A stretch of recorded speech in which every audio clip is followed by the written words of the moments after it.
Tesla is facing a new lawsuit alleging rampant sexual harassment at its Fremont factory. According to the Washington Post, an employee, Jessica Barrazza, claims that she was regularly subjected to catcalling and aggressive physical contact. She says that it was so bad that she was forced to take medical leave for post-traumatic stress. Tesla has been hit with a sexual harassment lawsuit. A female employee says she endured catcalls, groping, and retaliation for years at the company's factory in Fremont. The lawsuit compares Tesla's factory floor to an archaic construction site or a frat house, saying that it fostered a steady state of sexual harassment. Jessica Barrazza tried to fight it, but she couldn't handle it anymore and snapped. According to the lawsuit, Jessica Barrazza was hired 3 years ago and endured some type of harassment nearly every day since. Her attorney, David Lowe, says it started as verbal comments. Catcalls like, oh, she's got a fat ass. She's got big fat ass. She has a Coke bottle figure. She's got an onion butt. The 23-page lawsuit is not short on details of ogling and touching, like when she was asked to do group stretches that would have required her to bend over in front of the male colleagues who harassed her. Multiple times a week, male co-workers brush up against Miss Barrazza's backside, including with their groins. According to the suit, the final straw came when Barrazza was trying to punch her time card, when a male co-worker came up from behind and put one of his legs in between her legs. Shortly after, she had multiple panic attacks and went to the ER. Her doctor ordered her not to work and put her on medication and therapy. The documents say Barrazza tried to go to her supervisors and HR, but nothing happened. This harassment is so pervasive, it's so rampant, it is clearly well known to Tesla. How could it not be with the frequency that it's happening? So they're aware of this environment, they're allowing it to continue, even though it is their responsibility as an employer to ensure a safe workplace for their employees. Is there a pattern of behavior? Barrazza pointed to a recent tweet by CEO Elon Musk, a joke about starting a university. You can use your imagination about the acronym. And last month, a federal judge awarded nearly $137 million to a contractor who endured daily racist epithets. Dr. Sean Fletcher is a professor at San Jose State University. Former production associate at Tesla says she was subjected to comments about her body and physical groping at the factory in Fremont. She's now filed a sexual harassment lawsuit against the electric car maker. As KTV's Ann Rubin reports, the woman says the harassment continued even after she told managers what was happening. Rampant sexual harassment. That's what Jessica Barrazza says she endured while working at Tesla. From catcalls to comments about her cakes and Coke bottle-shaped body to physical groping, Barrazza says she constantly felt degraded, humiliated, and traumatized. Jessica Barrazza brought this complaint because she experienced near daily sexual harassment at Tesla. The lawsuit describes working conditions at the Fremont factory as more archaic construction site or frat house than cutting-edge company. It alleges Ms. Barrazza complained to Human Resources, but that Tesla did nothing. It just got to be too much for her, and she couldn't take it anymore, and she began having panic attacks and has been diagnosed with PTSD. That's how bad it was. This is not the first time the working environment at Tesla has been called into question. In October, a jury awarded a contractor $137 million in a racial discrimination lawsuit. Experts say Tesla will be trying to keep this case out of court. As an employee, Barrazza did sign a contract agreeing to arbitration, but her attorneys seem to think it can't be enforced under California law. And so they're moving ahead. The lawsuit was filed Thursday. Barrazza said in a statement she was fearing for her safety nearly every day and, quote, no one should feel this way when they come to work. This was the last thing that she wanted to do, but she really was left with no other options because Tesla has not lived up to its responsibility to provide for a safe work environment for its employees. Attorneys have already started interviewing Barrazza's colleagues at Tesla about the harassment allegations, and they're hoping more people will come forward. So far, Tesla has not responded to our request for comment.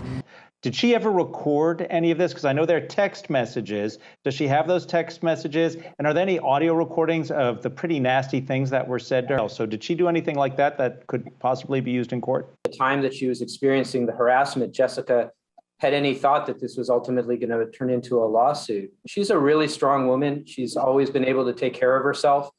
And she just wasn't prepared for the onslaught of really vile, vulgar, profane catcalls and comments that she experienced on a daily basis, along with the groping. until she really just couldn't take it anymore. This environment that she's talking about, she's alleging that her male coworkers were subjecting her to what was nearly daily sexual harassment with unwelcome comments as well as unwelcome touching. And this has been for 3 years as we understand it.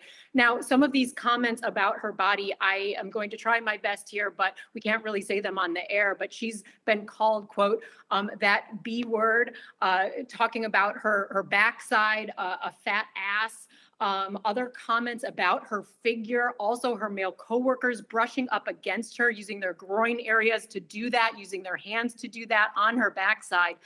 So with these allegations, what is it that she is hoping will come out of this lawsuit? The goal is to put a stop to the sexual harassment that is rampant at Tesla, that she experienced, that other women have come forward to say that they experienced, and to ensure that Tesla complies with its obligations and its responsibilities to provide a safe workplace for the employees that have made the company such an unbelievable success.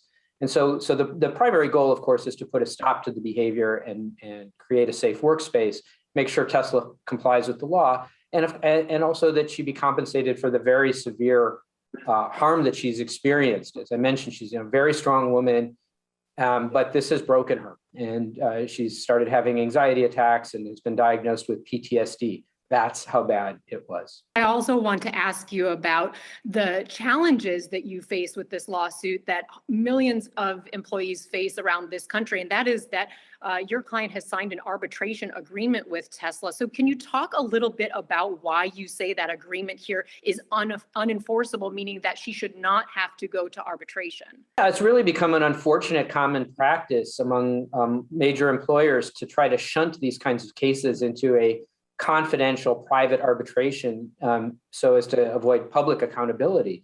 But in this case, Tesla went too far, and the arbitration agreement that it imposed on Jessica Barrazza it's illegal, it's unenforceable, it's unconscionable, because it allows Tesla to go to court on the claims that Tesla would be most likely to bring against an employee for example, violating a confidentiality agreement.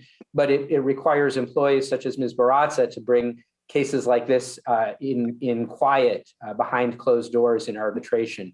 So that renders the agreement illegal, but also the fact that they do insist that the arbitration be confidential. Courts have also found that to make these agreements unenforceable. And Tesla knew or should have known this when it imposed the agreement. So, our position is that this was an intentional attempt to enforce an illegal agreement. And we're not going to stand for that. This case belongs in court. Why we need to be able to bring these cases in court is because it's important for other victims and people who are in these situations to know that they're not alone, and that there are things that they can do to try to stop this type of behavior and improve the environment. So yes, other women have come forward. Some men who witnessed the behavior have bravely stepped forward and agreed to talk about what they observed. And I certainly hope that other women also take strength from the courage that Ms. Barrazza has shown in stepping forward to also feel that they can tell their stories. I want to also ask you about what the escalation process was for your client. There are claims in your lawsuit that says she did go to her supervisors and did request that it be escalated to HR. So what exactly happened there? And when she experienced harassment, she complained about it. She went to her leads, she went to her supervisors, and instead of fixing the problem, Tesla moved her to other parts of the assembly line. And even though she is a great employee and was really good at her job, she would have to learn new processes. It really set her back in her career. So every time she complained, she got moved.